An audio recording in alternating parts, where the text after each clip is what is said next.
Desde hace casi 20 años, Editorial Taeda, Fundación Taeda y Revista DEF buscan aportar el debate sobre aquellos temas estratégicos que hacen al desarrollo del hemisferio, política internacional, ciencia y tecnología, defensa y seguridad, energía y medio ambiente. Conoce más en nuestra web y redes, taeda.com.ar y defonline.com.ar.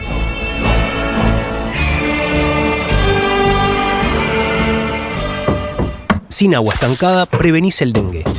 Vacía, limpia y cepilla los recipientes que acumulen agua para eliminar larvas y huevos del mosquito que lo transmite. Encontrá más recomendaciones en buenosaires.gov.ar/dengue. Buenos Aires Ciudad. Vamos por más.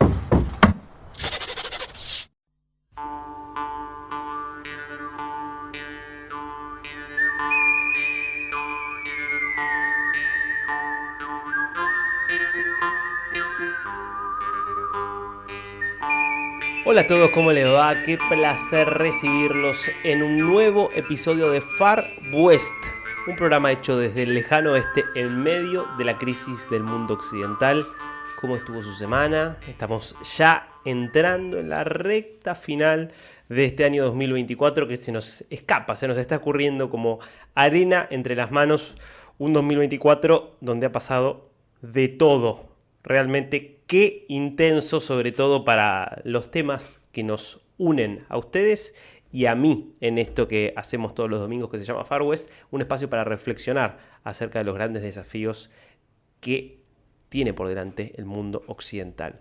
Es imposible para mí no hablar hoy de que se están cumpliendo 2 semanas del arresto.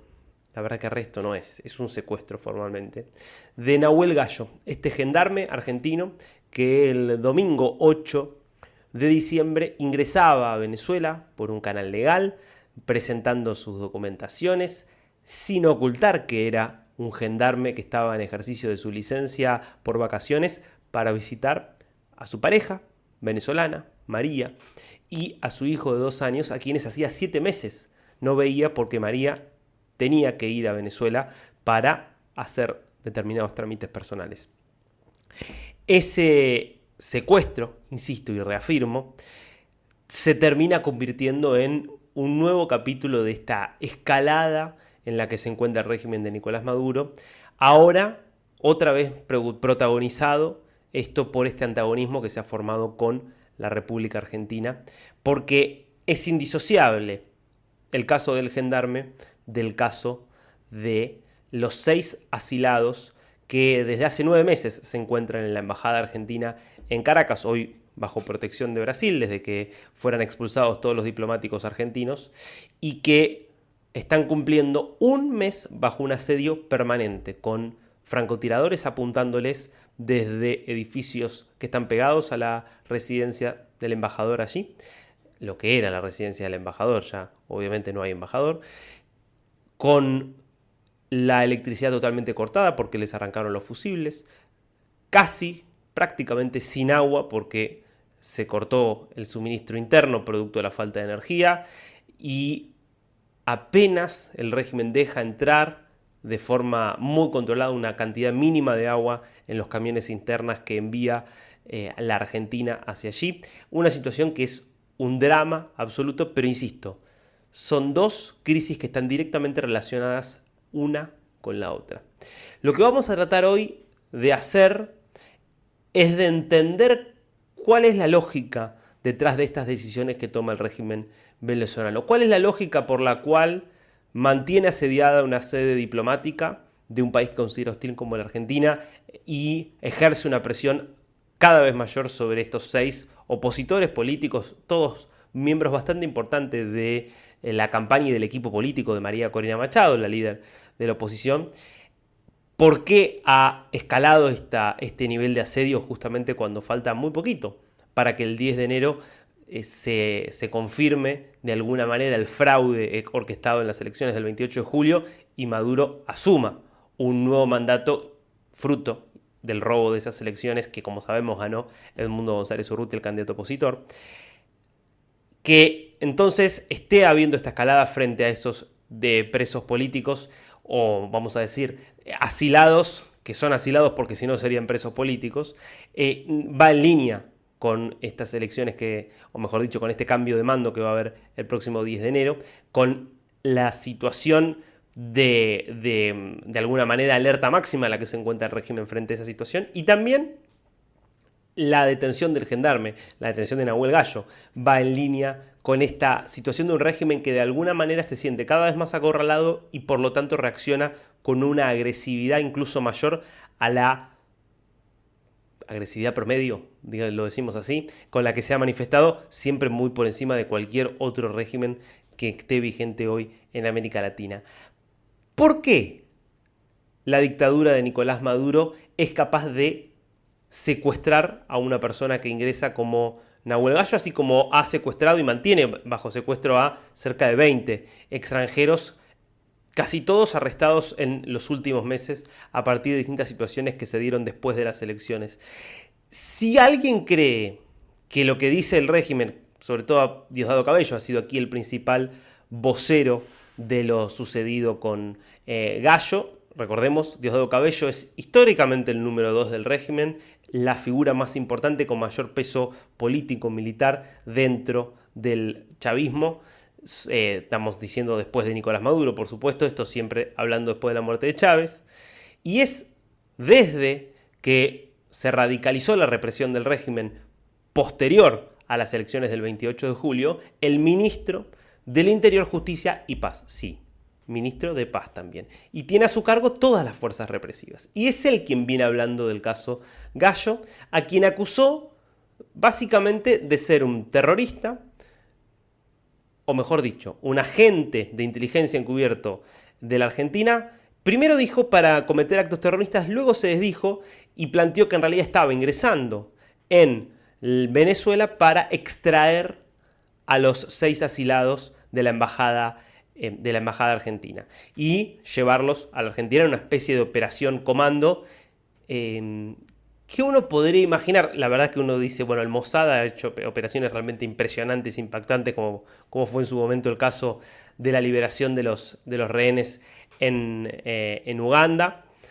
Y uno puede recordar la película Argo, donde fue la CIA quien hace una operación espectacular para justamente liberar a los asilados que estaban, a los diplomáticos estadounidenses que estaban en la embajada canadiense en Irán tras la toma y el asalto de la embajada estadounidense en los días posteriores a la Revolución Islámica del 79.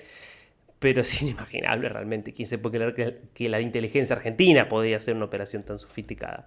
Entonces, la realidad es que más allá de estas declaraciones, la verdad es que lo que vio el régimen es que Nahuel Gallo era un activo, que Nahuel Gallo era alguien de quien se podía usufructuar. Y aquí lo que hay que entender es que la lógica imperante dentro del chavismo es la lógica de una organización criminal.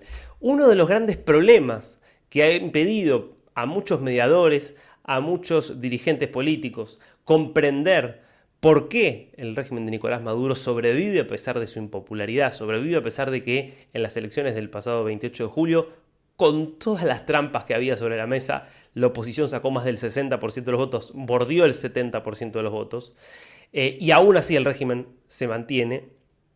Es que más que una dictadura convencional como las que estamos acostumbrados, es, insisto, una organización criminal que comete y que se nutre de distintas actividades ilícitas, que como otras organizaciones criminales que conocemos en América Latina, ocupa un territorio y ejerce el control sobre ese territorio.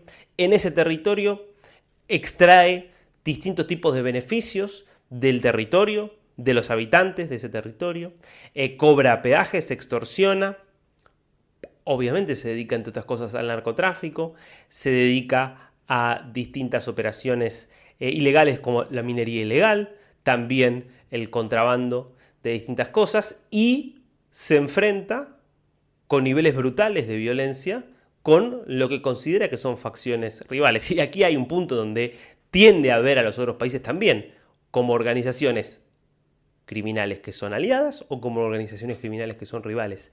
Si uno empieza a entender que eso es el chavismo mucho más que un gobierno, se vuelve mucho más fácil entender algunas de las decisiones que toman. Y cuando decimos acá una organización criminal, nos basamos en mucho de lo que ya se sabe. A ver, desde hace muchos años se sabe que en Venezuela hay algo que algunos han bautizado el cartel de los soles.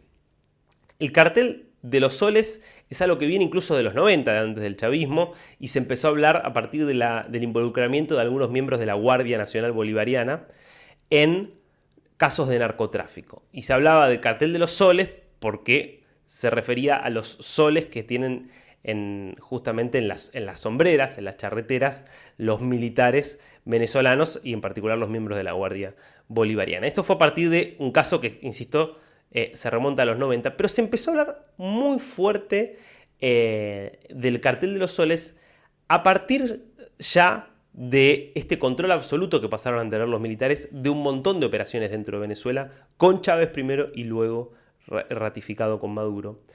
Porque hay un antes y un después, ha sido una ley que saca Chávez en el año 2005, que le da a la Fuerza Armada, una Fuerza Armada ya totalmente ideologizada y totalmente corrompida, el control básicamente de todo el negocio del narcotráfico. Desde ese momento empiezan a aparecer cada vez más evidencias de que dentro del Estado venezolano, en las Fuerzas Armadas, en la policía, en la Guardia Bolivariana, que es la que tiene en su cargo el control fronterizo, en miembros también civiles, por supuesto, del gobierno, había una connivencia total con factores del narcotráfico y había un aliento a esta actividad.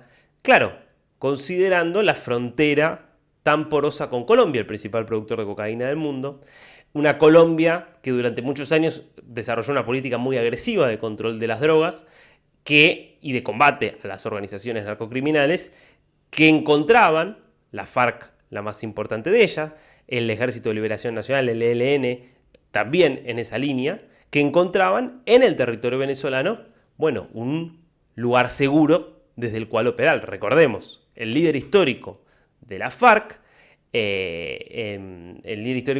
Tiro Fijo, no fue abatido en territorio colombiano, sino en territorio ecuatoriano, en Ecuador.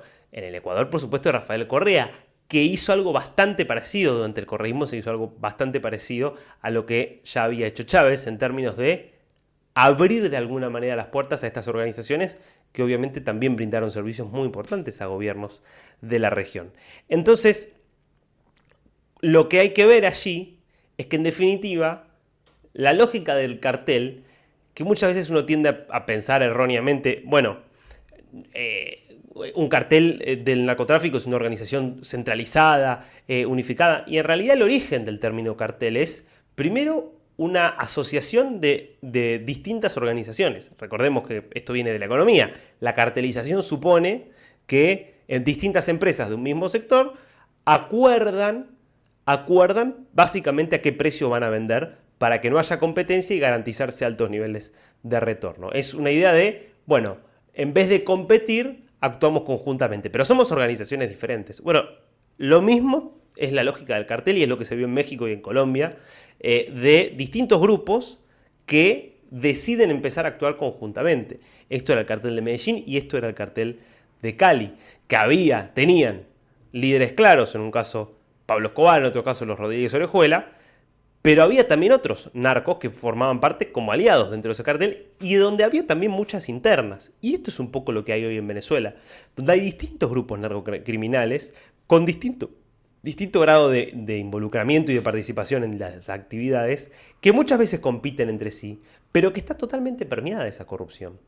Y llega desde las más altas esferas a también los muchas veces oficiales más rasos que como ganan miseria para justamente solventarse terminan apelando a distintas prácticas criminales con la venia de sus superiores que saben que de esa forma se ganan su confianza. Eso también explica que el régimen se haya podido mantener en pie a pesar de todo el descontento. En ese contexto, lo que hay que ver es que el secuestro de personas se convierte en una actividad también pensada con fines criminales. No es que a Nahuel Gallo lo secuestran porque consideran que realmente podía ser un peligro para Venezuela. Lo secuestran porque creen que pueden obtener algún beneficio de él. Y ese beneficio claramente es poder, por ejemplo, presionar al gobierno argentino para que entregue a los 6 asilados, cosa que obviamente el gobierno argentino no va a hacer. Ese sería un ejemplo. Ya hay antecedentes. Recordemos que en 2015 cayeron en Haití los 2 sobrinos de Cilia Flores, la esposa de Nicolás Maduro, es decir, podríamos decir los sobrinos políticos de Nicolás Maduro, cayeron con un cargamento de 800 kilos de cocaína. Fueron extraditados a los Estados Unidos y fueron condenados a 20 años de prisión justamente por narcotráfico. Bueno, ¿qué es lo que hizo ante esa situación el régimen? Bueno, algo muy sencillo. En 2017 arrestó a 6 ejecutivos estadounidenses de la empresa Citgo, que es la filial que tiene PDVSA, Petróleo de Venezuela, en Estados Unidos. Recordemos aquí que durante muchísimos años el principal cliente del petróleo venezolano era Estados Unidos, por eso PDVSA tenía su propia filial en Estados Unidos. Estos 6 ejecutivos que fueron a Venezuela en 2017 fueron secuestrados. ¿Y qué hizo el régimen? Inició una negociación con Estados Unidos y Estados Unidos en el año 2022 termina aceptando el intercambio. Y básicamente, a cambio de que Venezuela libere a los empleados estadounidenses de la empresa Citgo, termina liberando a los sobrinos de Cilia Flores y Nicolás Maduro, que eran narcotraficantes. Esto te muestra las dos cosas. Primero, el nivel de penetración del narcotráfico, por eso decimos que es una organización criminal, que los propios sobrinos de la primera dama son narcotraficantes y son arrestados por eso y son apañados por el propio régimen. No es que en ningún momento el régimen dijo, bueno, son unas ovejas descarriadas. No, siempre los planteó como que eran perseguidos políticos por Estados Unidos. Y lo mismo pasó con Alex Saab. Alex Saab, el principal hombre que manejó las finanzas negras de Maduro particularmente, por eso muchos directamente lo catalogan como el testaferro de Nicolás Maduro, que fue arrestado en Cabo Verde cuando estaba haciendo una parada técnica en un vuelo rumbo a Irán en el año 2020. Luego fue extraditado a los Estados Unidos. Nunca llegó a ser condenado porque a finales de 2023 fue liberado por los Estados Unidos. ¿Por qué lo liberó Estados Unidos? Bueno, porque a cambio Venezuela liberó a una decena aproximadamente de ciudadanos estadounidenses que había ido secuestrando en distintas ocasiones, aprovechando sus ingresos al país. Así se maneja la dictadura de Nicolás Maduro, que es, insisto, un cartel. Más allá del cartel de los soles, que es un poco un nombre de fantasía, esa es la lógica con la que opera. Esa es la mentalidad con la que actúa una figura como Diosdado Cabello, por ejemplo, de la que vamos a estar hablando en un ratito. Con lo cual, creer que se va a liberar justamente a este joven gendarme por la vía de la diplomacia, por la vía de una intervención papal, y que entonces se va a convencer al régimen de los buenos oficios y de que le conviene y de que justamente si tiene un gesto de buena voluntad va a recibir buena voluntad también del resto del mundo, es infantil. No opera así una organización criminal. Una organización criminal opera esencialmente buscando siempre maximizar el beneficio. La única forma, y esto es terrible, pero es la realidad lamentablemente que nos muestran estos antecedentes, la única forma de que el gendarme Nahuel Gallo sea liberado es que el régimen pueda conseguir algo importante a cambio de la Argentina. Algo que lamentablemente hoy no parece posible porque no se ve qué es lo que podría tener la Argentina más allá de los 6 asilados, que sería una ignominia que Argentina los entregue para que vayan a una cárcel venezolana y sean torturados con tal de liberar a este joven gendarme. Claro, también podría pasar otra cosa, y es que el régimen caiga, porque así como caen los capos narcos, también caen los dictadores. Quizás algún día eso suceda y eso permita que Nahuel y tantos otros presos políticos puedan recuperar la libertad. Estás escuchando Far West con Darío Mizrahi.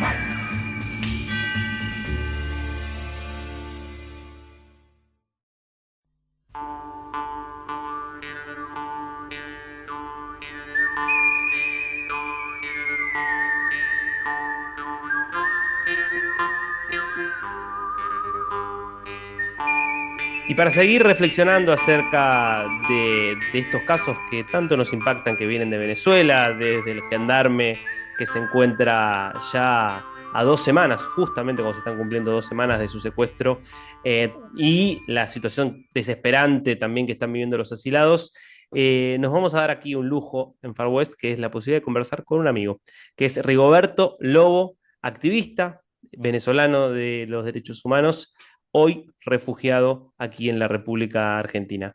¿Cómo estás, Rigo? Un enorme placer saludarte.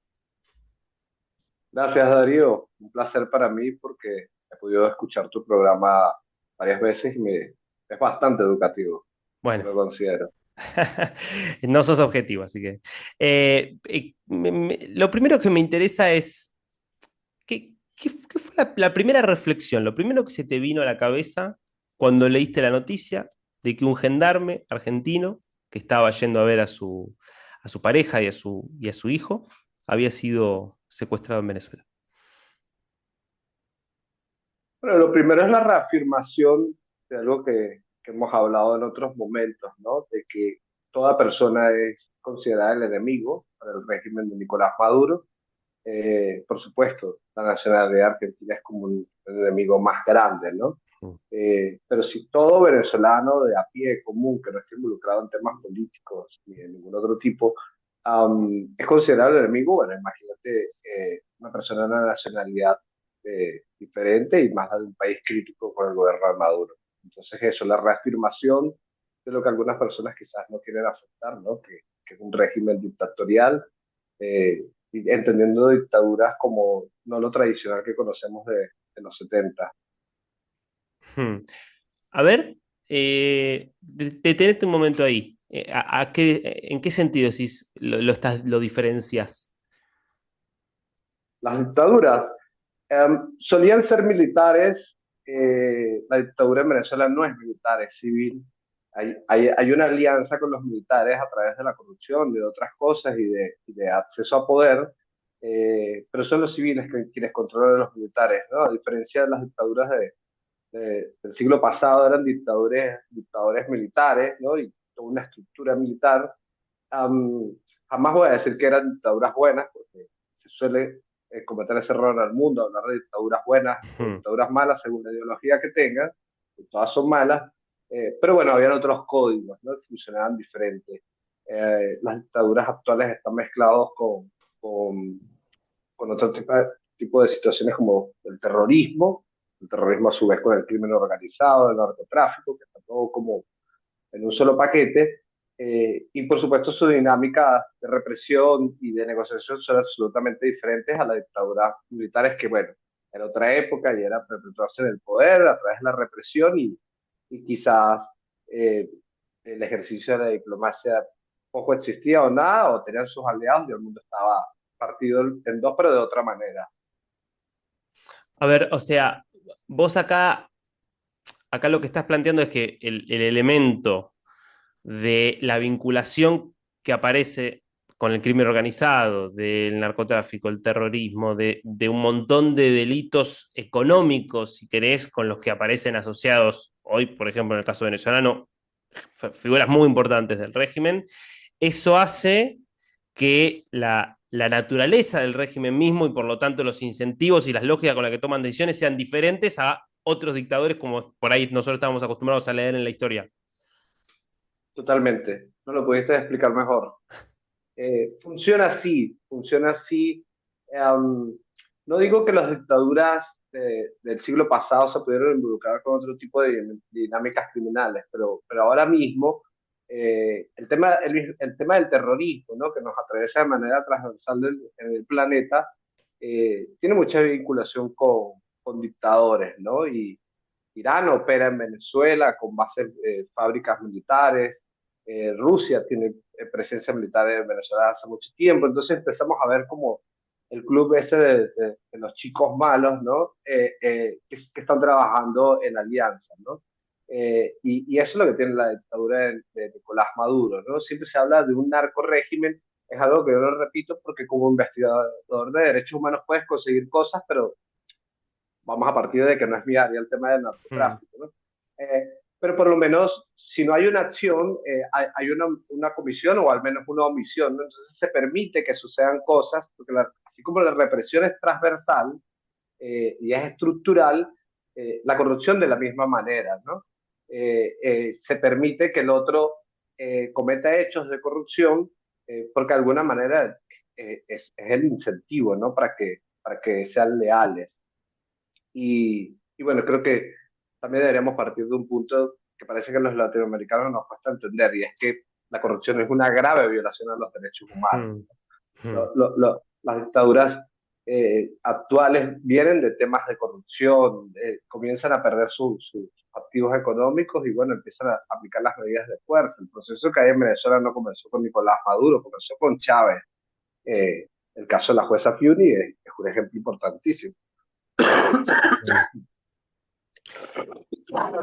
Sí, te está refiriendo a esta jueza que recuerdo que la habían desplazado, porque no recuerdo qué caso estaba investigando, que la tuvieron presa, no sé, después creo que le prohibían hablar, ¿no? Hubo una cosa así, un ataque muy brutal contra una jueza que había sido mínimamente independiente.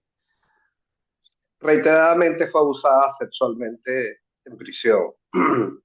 Y nada, ella hizo su trabajo como juez y escarcelar a un banquero donde ella no consiguió elementos para que Mm, estuviese preso. Pero había una orden de Chávez de que una venganza por temas, perdón, por temas, bueno, de lealtades, eh, no solo no puede hablar, no puede salir del país, sigue presa en su casa.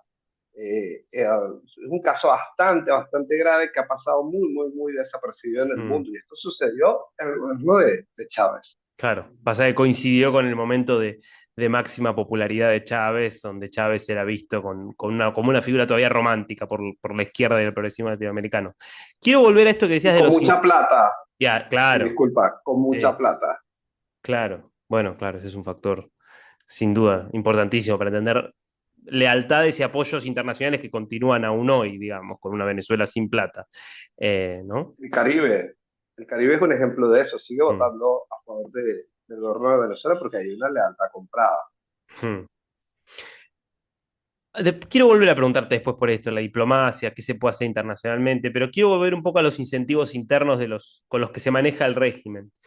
Cuando un oficial que está en la frontera se encuentra con un chico como Nahuel Gallo, que ve que es argentino, que le preguntan y el chico dice, sí, soy oficial suboficial de la Gendarmería en Argentina, estoy de vacaciones, y decide, bueno, irlo a un segundo interrogatorio, seguramente hablar con un superior, che, mirá, tengo acá este pibe con este perfil. ¿En qué está pensando? ¿Está pensando en genuinamente que cree que puede ser un potencial peligro y que entonces, porque cree que puede ser un potencial peligro, lo reporta? ¿O ya está todo tan enviciado que ya ese oficial quizás tenga el incentivo de decir, este es un argentino que encima es un miembro de seguridad, si yo lo detengo, voy a quedar bien con mis superiores que están de alguna manera de cacería? Excelente tu pregunta para entender qué es lo que sucede en Venezuela. Poniendo el ejemplo del gendarme argentino, pueden haber sucedido dos cosas que son bastante comunes. Una, la más común, como la represión y la corrupción son estructurales, eh, los honorarios de los funcionarios es la extorsión, el robo, Mm, vincularse a cualquier forma de delito. Los funcionarios militares, policiales en las fronteras, detienen personas e inventan cargos para extorsionarlas. Entonces, ese puede ser el paso número uno. mm, Dicen, bueno, nada, lo detengo. Común, $5.000 es una cosa bastante superficial para lo que le piden a una persona que es detenida y se le inventan cargos. O la situación dos, que puede ser, esto es un pez gordo que me puede ayudar a escalar, porque la represión también es una medalla. mm, Reprimir es escalar, así hemos tenido ministros de defensa que eran soldados de bajo rango y por ejercer la represión y mediatizarla, o por lo menos exponer que van a reprimir, luego se hicieron ministros de defensa. Eh, También pasa que de repente la persona es detenida para ser extorsionada porque nadie va a decir nada, no va a haber una queja de un alto funcionario de, hey, ¿por qué estás extorsionando gente? Es, digamos, parte de la dinámica. Y bueno, y luego quien está arriba dice, no, ya va, pero esto puede ir un poco más, tenemos una ficha para escalar, ¿no? ¿Y qué sucede? Que está es un pase fronterizo de la provincia, no es la capital, y las dinámicas de represión también varían de la capital a la provincia. Se suele imaginar que la represión es mayor en la capital, o por ejemplo, quienes ejercen el periodismo o la defensa de los derechos humanos corren más riesgo en la capital, pero no necesariamente es así, porque en la capital también los funcionarios que están saben algo de medir costos políticos, tienen alguna noción, así sea muy elemental. Quienes están en la provincia no, y quieren escalar rápido, entonces suceden este tipo de cosas. Una vez que cualquier persona en Venezuela sea detenida y acusar, se convierte en un preso político, no hay vuelta atrás. Puede que haya un regaño al soldado, al militar, al policía, decirle, hey, no podías hacer eso, porque es un gendarme, nos vamos a meter en un rollo. Lo pueden regañar, pero no van a retroceder, van a decir, bueno, ya el daño está hecho y con el daño vamos hacia adelante y vamos a ver cómo este daño lo convertimos en un beneficio. Entonces, las dinámicas de represión funcionan así. Pero siempre hay que tomar en cuenta de que todos los funcionarios del gobierno venezolano tienen autoridad, que no sería la palabra justa, para extorsionar, para robar, para hacer lo que les provoque, porque bueno, de eso viven, ¿no? Los sueldos son por supuesto una miseria y la forma de obtener ingresos es para darles luz verde. Además, la represión y la corrupción funciona de una manera de que un soldado raso también tiene que extorsionar una cierta cantidad de personas porque tiene encima otro rango que lo está presionando. Eso sucede muchísimo en la frontera, que hay tanto movimiento de personas de Venezuela que van a Colombia a comprar cosas que en Venezuela no se consiguen o que pueden que sean más baratas. Claro, hay dos cosas que me parecen re interesantes lo que estás diciendo. Una es que esta micro corrupción que es avalada de alguna manera desde arriba, uno puede pensarlo también que es una forma de garantizar que incluso en los rangos más bajos haya apego a la dictadura, digamos, contra toda la situación, decir, bueno, el país puede estar muy mal, pero yo también me puedo lucrar con esta situación. Digo, eso evidentemente también es una de las razones que explica que la dictadura no haya caído a pesar de ser tan impopular.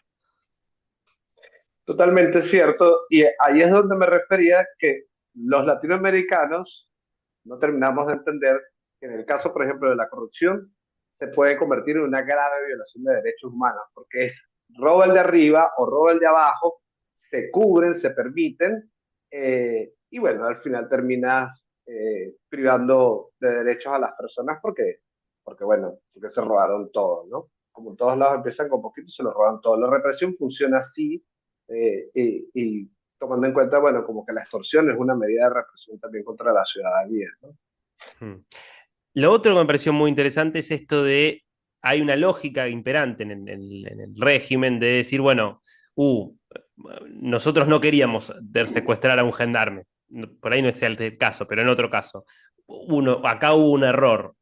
Ahora, la solución nunca es dar marcha atrás y decir, a ver, ¿cómo lo solucionamos? Y la solución es siempre ir por más, ir hacia adelante, redoblar la apuesta.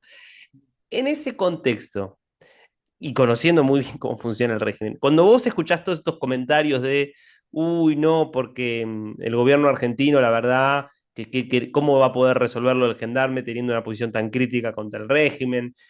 O encima, además, el gobierno no se lleva tan bien con Petro, no se lleva tan bien con Lula, entonces tampoco van a poder hacer gestiones. ¿Te parece que es algo que se puede resolver siendo bueno, tratando de ser bueno y contemplativo y gestionando y siendo diplomático con este régimen? ¿O ya la situación ha llegado a un punto en donde ese tipo de caminos muy difícilmente den resultados? A ver, primero que todo, voy a marcar mi posición como defensor de derechos humanos y siempre actuaría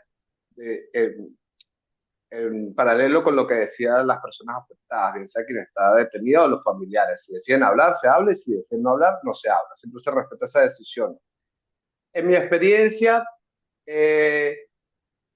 no son unos tipos eh, que crean en la buena voluntad, para todo van a sacar un crédito, y que el silencio o sea, los casos donde el silencio puede haber favorecido a las víctimas es una cosa que no representa nada sobre el universo Mm. de detenciones arbitrarias. Además, es una recomendación desde hace años, deciden los familiares, por ejemplo, aléjense de ese tipo que trabaja con derechos humanos, que les van a traer problemas, quédense callados, que ya lo estamos resolviendo, lo vamos a liberar. Y bueno, pasan 3 años Mm. y, y cuando digo pasan 3 años, estoy hablando de alguien sin decir su nombre y sucede así, ¿no? Entonces, ahí volvemos al principio de la conversación, ¿no? No estamos hablando con unos tipos que, insisto, no eran buenos, pero se manejaban con otros códigos. Estamos hablando cómo negocias con terroristas, por ejemplo, con Mm. Hamas. Hay Mm. las probabilidades de que cumplan las promesas, ¿no? Unos tipos que atacan, destruyen, asesinan y luego de repente se van a hacer buenos a la hora de la negociación. Por supuesto, eso toca muchas fibras emocionales porque cualquiera podría escucharme y decir, bueno, pero no es tu familiar, ¿no? Mm. Pero bueno, estamos haciendo un análisis de cómo funciona, ¿no? Y creo que el mundo en un momento, cuando acuñaron esa frase de Estados Unidos y otros países de no se negocia con terroristas, y tenía cierta lógica, porque al final como que la negociación siempre termina saliendo mal, ¿no? O esa negociación propicia nuevos ataques, nuevos hechos, ¿no? Eh, y lo lamentable es que en el medio hay personas. Eso es lo lamentable. Lo lamentable, hablando de Argentina, es que está este chico, gendarme, casado con una venezolana, que cualquiera o ninguna era su posición sobre lo que sucedía en Venezuela, que además es un pibe joven, y que está viviendo algo que jamás se pudo haber imaginado por más que se lo contaran. Y bueno, que más allá de que no tengamos la evidencia, pues seguro que no estaba haciendo nada, ¿no? Estaba visitando, como ha contado, la familia, y es lamentable que esto esté sucediendo.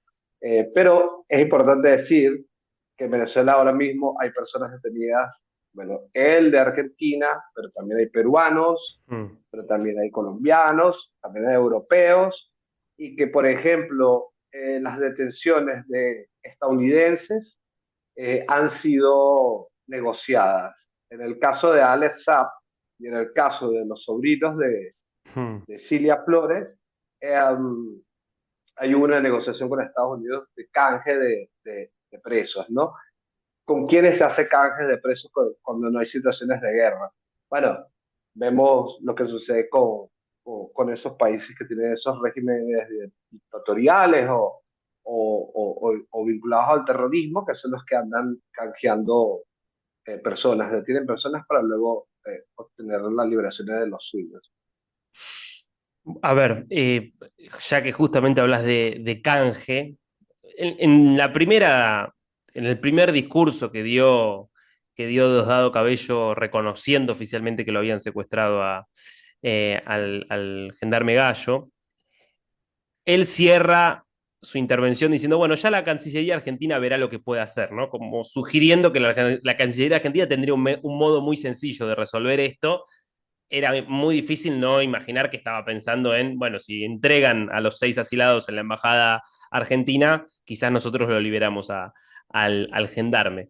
Y de hecho, el último disparate que planteó Cabello es que el gendarme había sido enviado por Milei para hacer una mega operación de extracción de los seis asilados, ¿no?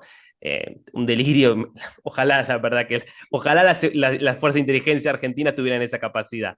Algunos países la tienen, no es el caso de Argentina, lamentablemente. Pero, ¿cómo ves la relación entre los dos fenómenos, Rigo? Bueno, acá dices también algo clave, es un preso político de Diosdado. Los presos políticos Hmm. tienen dueños, de alguna manera. Sí. Y Diosdado Cabello no suele asumir las situaciones menos complicadas, ¿no? Um, eh, quizás lo de los asilados, quizás lo de Jorge Glass, eh, es llamativo, pero es más llamativo lo que mencionó el funcionario colombiano de una persona que está presa en Argentina, que Sí. aparentemente es cercana al gobierno y no dan su nombre. Eso es Luis bastante Gilberto llamativo Murillo, porque el ah, canciller bueno, Luis Gilberto Murillo, no, digo, Luis Gilberto Murillo, el canciller colombiano, que es el que dijo sí, que en las negociaciones que supuestamente él, de las que él participó, el régimen dijo, podríamos entregar los salvoconductos a cambio del salvoconducto de Ecuador para Jorge Glass y de la liberación de un venezolano preso en la Argentina o de alguien cercano al régimen en la Argentina que no se sabe quién es. sí, yo no creo que sea venezolano y puede ser alguien que está mezclado con las guerrillas Mm. que operan en Colombia o bueno, quizás alguien más pesado, no sé, del mundo del terrorismo. Um, yo, yo, yo pienso que esa es una decisión tomada posterior, de, bueno, vamos a pedir esto a cambio, porque si no se hubiese dicho desde un principio, pero quizás es interesante revisar qué actores están involucrados, ¿no? ¿Por qué aparece lo de Jorge Glass? Es Colombia quien habla, además con esas cosas que me parecen un poco profesionales, como, bueno, eh, Argentina tiene que liderar a una persona, pero no vamos a decir quién es, ¿no? Entonces, creo que eso dice mucho de quiénes están atrás de esas jugadas que hace Venezuela. No, no estoy diciendo que algún otro gobierno esté involucrado en la detención del gendarme, pero bueno, como de alguna manera también hay una convivencia de algunos gobiernos todavía con Nicolás Maduro, ¿no? Y, y volvemos al punto, el gendarme está allá, estuvo en el lugar y en el momento equivocado, está preso y algún crédito iban a sacar, ¿no? Mira que todas las negociaciones en las que entra el gobierno de Maduro siempre es todo para ellos y nada para el otro. Mm. Y por una mínima cosa patean la mesa, ¿no? Quizás pedir este montón es patear la mesa y seguir pensando teniendo a esta persona ahí presa, ¿no?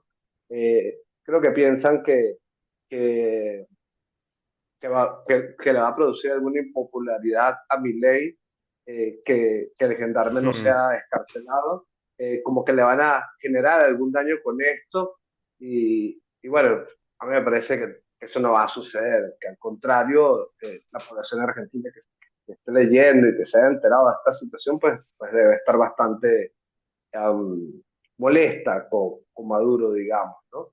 Salvo, bueno, quienes siempre guardan silencio, Mm. pero Nahuel va a estar lamentablemente en diferentes mesas, va a estar en mesas con Estados Unidos, con otros actores, va a ser una ficha más de negociación, ¿no? Y si la región no entiende de que no es el primer Nahuel ni va a ser el último Nahuel, Mm. bueno, seguimos estando en problemas. Porque lo que se ha denominado la puerta giratoria en Venezuela con los presos políticos, bueno, es así, escarcelan unos, entran otros. Tuvimos un montón de menores de edad, incluso niños, detenidos como fichas de Increíbles. negociación y siguen deteniendo personas. Entonces, lamentablemente, sin disminuir a Nahuel, bueno, van a haber más Y Nahueles. siguen muriendo, ¿no? Tres presos políticos de los arrestados recientemente, muertos, habría que decir casi que asesinados en cautiverio en el Las último mes, con, ¿no? claro, da las condiciones de las prisiones venezolanas, de infraestructura, de todo, más el tema de las mafias, lo que se denominan los pranes, que son quienes controlan las Mm. cárceles comunes, es llamativo que no haya más muertes, porque enfermedades que habían sido erradicadas en Venezuela están en todas las cárceles, lo que denominan los pranes, que son los grupos delictivos que controlan las cárceles venezolanas, ejercen violencia de una manera increíble, el tema de abusos sexuales, o sea, las cárceles de Venezuela son un lugar eh, indescriptible y los presos políticos antes no estaban en cárceles comunes. Ahora están en cárceles comunes y incluso están mezcladas mujeres con hombres, están mezclados menores de edad con adultos, o sea, una situación bastante trágica y delicada.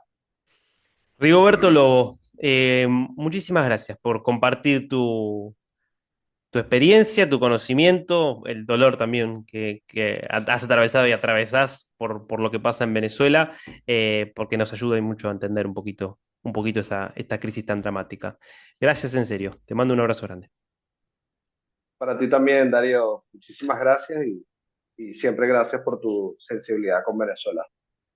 Abrazo. Estás escuchando Far West con Darío Mizrahi.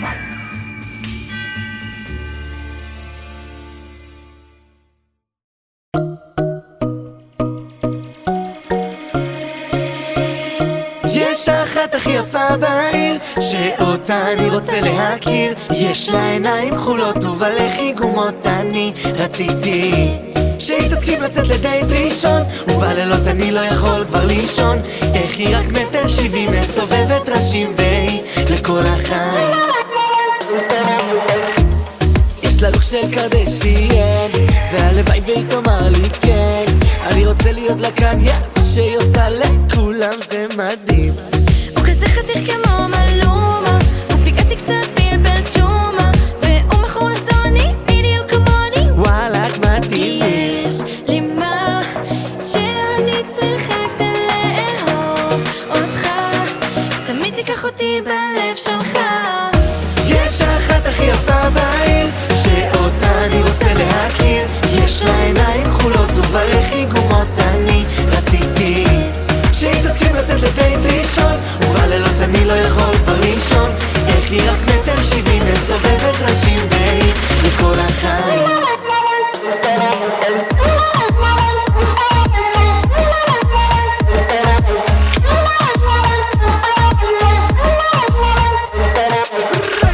If you wanna kill this place, if you wanna cut my legs. Estás escuchando Far West con Darío Mizrahi.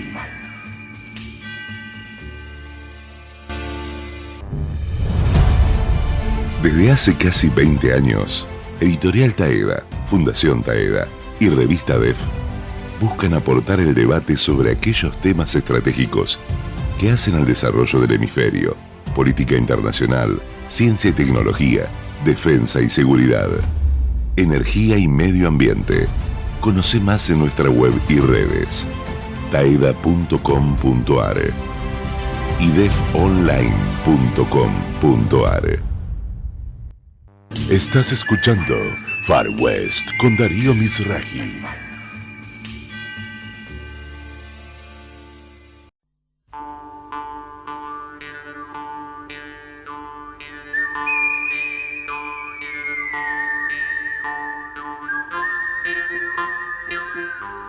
Estamos llegando ya a la recta final de este nuevo episodio de Far West, el penúltimo episodio del año, sí, el penúltimo episodio de este 2024 que estaremos haciendo, y quiero que nos metamos en el personaje de la semana. Y el personaje sin dudas es Diosdado Cabello, el ministro de Justicia, Interior y Paz de la República Bolivariana de Venezuela, el hombre detrás del secuestro del gendarme Nahuel Gallo, el gendarme argentino que hace exactamente 2 semanas, el 8 de diciembre, ingresaba a Venezuela para visitar a su pareja y a su hijo de 2 años. ¿Quién es Diosdado Cabello? ¿Por qué se convirtió en una figura tan importante dentro del régimen? ¿Y con qué lógica opera? ¿Cuáles son los incentivos? ¿Cuál es el sistema mental que él tiene y que permite explicar muchas de las decisiones que toma? De eso vamos a estar hablando en este momento. Lo primero a tener en cuenta es que Diosdado Cabello es un militar de formación que estuvo acompañando en distintos momentos a Hugo Chávez Frías en su paso por las Fuerzas Armadas y que irrumpe en la escena política venezolana de la misma forma que su amigo y mentor Chávez, es decir, con el fallido golpe militar de 1992. Nunca podemos olvidar que en ese 1992, en esa Venezuela que estaba sumida en el caos, con una política tradicional muy desprestigiada, con lo que habían sido las protestas sociales conocidas como el Caracazo, poco tiempo antes, que habían realmente generado un profundo impacto político en Venezuela. En ese contexto, la respuesta que creía correcta Chávez, un militar con ideas claramente muy alineadas con lo que podríamos llamar un pensamiento fascista, pero de tendencia de izquierda, bueno, estalinista quizás es un poquito un buen ejemplo. Él creía que la solución estaba en apelar a la violencia y a tomar el poder por la fuerza.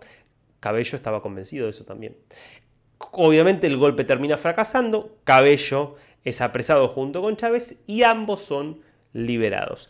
Y la realidad es que cuando Chávez se va a Cuba, pasa un tiempo allí, habla bastante con Fidel Castro, se da cuenta de que la vía para tomar el poder era la vía electoral, hace su reconversión, se empieza a mostrar como un hombre muy civilizado. Cabello está ahí. Siempre podríamos decir como el bulldog de Chávez, como el perro malo, porque es una persona que sin duda tiene características psicopáticas. Basta ver el programa que él tiene. Ustedes saben que a pesar de ser ministro, de haber tenido un montón de cargos a lo largo de su vida, Diosdado Cabello tiene un programa de televisión que se emite por la televisión pública venezolana, que a veces dura 1 hora, 2 horas, 3 horas puede durar tranquilamente, que se llama Con el mazo dando. En ese programa, ¿no? Ya el nombre, que aparte es, la imagen es un mazo como el que uno se podría imaginar de Pedro Picapiedra, por ejemplo. Y en ese programa lo que se dedica es, entre otras cosas, a ir, por ejemplo, buscando personas que hablan de Venezuela, que escriben en las redes sociales algo de Venezuela, las expone públicamente, las humilla, siempre cuenta algo de la privacidad de esas personas, haciendo gala de que tiene información de inteligencia que es utilizada para espiar a los adversarios, y los hostiga, se burla de ellos, los hostiga, se burla incluso de cuestiones muy delicadas de las que una persona normal no se burlaría. Y esa es una muestra, ese programa es una muestra de la personalidad de Diosdado Cabello, que es, sin dudas, un psicópata. Y un psicópata con mucho poder. Entonces Chávez siempre lo tuvo de alguna manera ahí, como un bulldog, alguien en quien se apoyó en muchos momentos, pero de quien también tomó distancia porque lo veía un poco peligroso.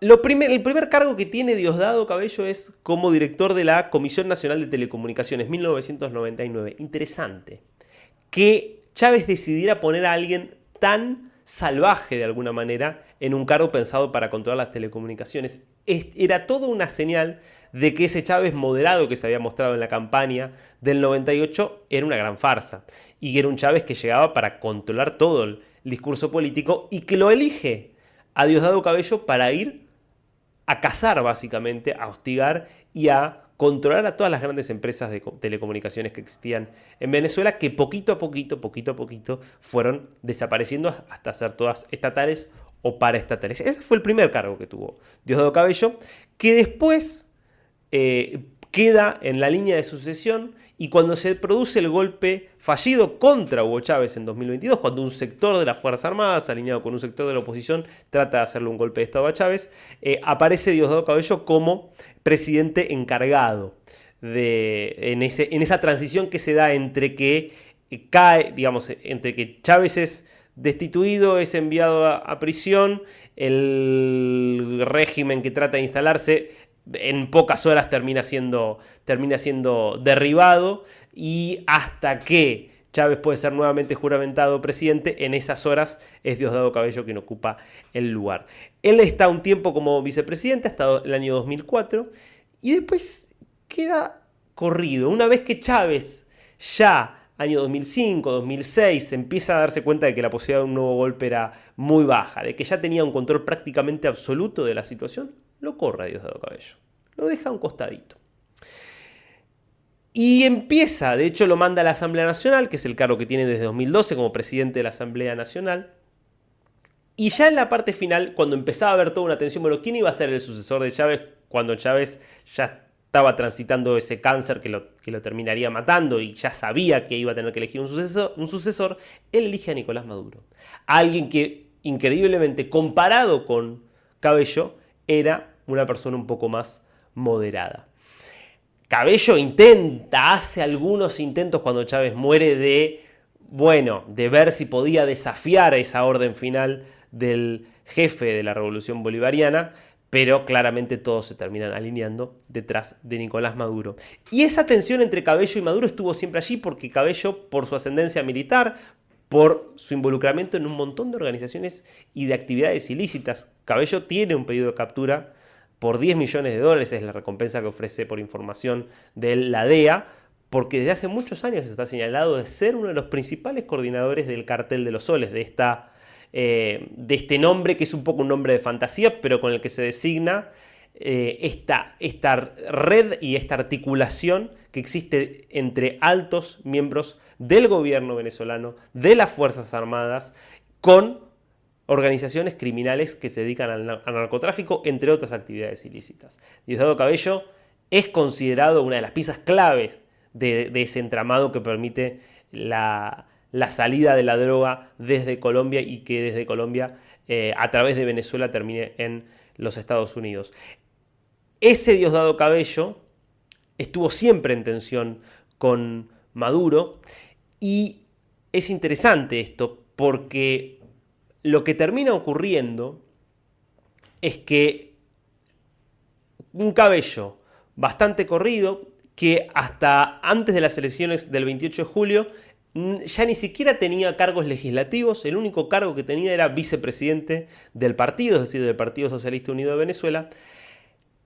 En el medio de la sensación de inseguridad que le empieza a dar al propio régimen ante el avance opositor, ante ese triunfo tan categórico del Mundo González Urrutia en las elecciones del 28 de julio, y ante la necesidad de hacer un fraude tan escandaloso y de reprimir brutalmente a las protestas que siguieron a ese fraude en los días posteriores, la figura de Cabello vuelve a ganar cada vez más poder y cada vez más protagonismo en un régimen que se va sintiendo mucho más acorralado después de ese proceso del 28 de julio, que se siente mucho más aislado internacionalmente, mucho más presionado internamente y que por lo tanto tiene que, de algún modo, abroquelarse, y eso lleva a Maduro a entregarle un poder gigantesco a Diosdado Cabello, nombrándolo el 27 de agosto, es decir, justamente un mes casi después de las elecciones y del fraude del 28 de julio, ministro del Interior, Justicia y Paz,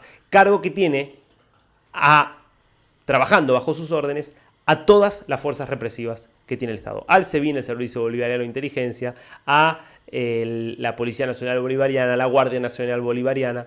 Es decir, el aparato represivo hoy es controlado directamente por el propio Diosdado Cabello, que es el hombre que estuvo detrás de la decisión de convertir a Nahuel Gallo en una víctima y en una ficha de cambio para este régimen, que sobre todo en la cabeza de Diosdado Cabello piensa como una organización criminal y que, por lo tanto, nunca jamás va a ceder ante ningún intento de que lo convenzan de hacer un gesto de grandeza, liberando a un rehén y liberando a un preso político, porque de esa forma podría llegar a obtener reconocimiento internacional. Nada de eso le interesa. A un criminal no le interesa tener reconocimiento internacional. Lo único que le interesa a un criminal es el dinero y el poder. Y Diosdado Cabello solamente va a soltar a esta pieza, a este trofeo que es lamentablemente para él Nahuel Gallo, si tiene a cambio un beneficio claro y concreto. Y con este perfil de este personaje tan siniestro tenemos que empezar a despedirnos. Hasta el próximo domingo se cierra este 2024 y nosotros empezamos a decirle adiós. Antes, como siempre, quiero agradecerle a Romina Bozangian, la persona que hace posible este programa como coordinadora, productora y mentora de Far West. Les deseo una gran semana. Nos vemos el domingo que viene. Chao.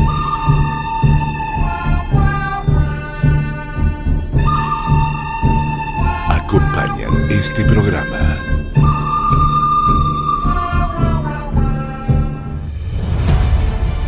Desde hace casi 20 años, Editorial Taeda, Fundación Taeda y Revista DEF buscan aportar el debate sobre aquellos temas estratégicos que hacen al desarrollo del hemisferio, política internacional, ciencia y tecnología, defensa y seguridad, energía y medio ambiente.